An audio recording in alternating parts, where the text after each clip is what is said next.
Hey YouTube, welcome back to Teleguided. Today we are back for week 2, episode 2 of the Marlin Comp Build Series. Today what we've done is skip a bunch of weeks and install all the a&mgarage parts on our Marlin crawler. So let's take the body off and see what they look like. Alright, so here we are in the new Teleguided scale garage, which we built last week when I was kind of sick and it was minus 40 outside. Some progress through the body on there, on the new dually build that we're working on. Anyways, back to what we were focusing on. So here we can see there's the front bumper from week 1, episode 1 of the Marlin Comp Build Series.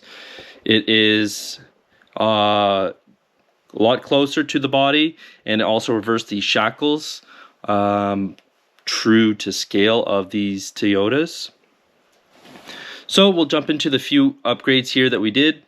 Number 1 was the skid plates. Well designed, metal, bolts straight into the factory holes. Not much to do with installation. I am leaving them raw because I've seen them painted and the rocks do scratch the paint off, so I figured I would just leave them raw. They'll start rusting, give the truck a little bit of patina. Second upgrade we did is the rear bumper. So it was super simple. I did remove the cross member, the plastic one that comes stock on the vehicle, and then it's just 4 bolts that bolt into the leaf spring shackles. It was super easy to do. Another thing we did here is the A&M anti-warp kit. To my understanding, it prevents the axle from wanting to twist under power. Since I'm planning on running a pretty aggressive overdrive, I definitely want to put that. I heard of people actually installing them both front and rear. I didn't think of doing that myself. If you did it and it outperforms the rear only and prevents that front axle from not warping, please let me know and I'll be definitely looking into purchasing another one. And lastly, what we've done, I kind of filmed most of the install of the parts on this vehicle, but a&mgarage does have a very good video. I'll link to all of them below. The last one here was the High Clearance Pro skid that they make out of Delrin.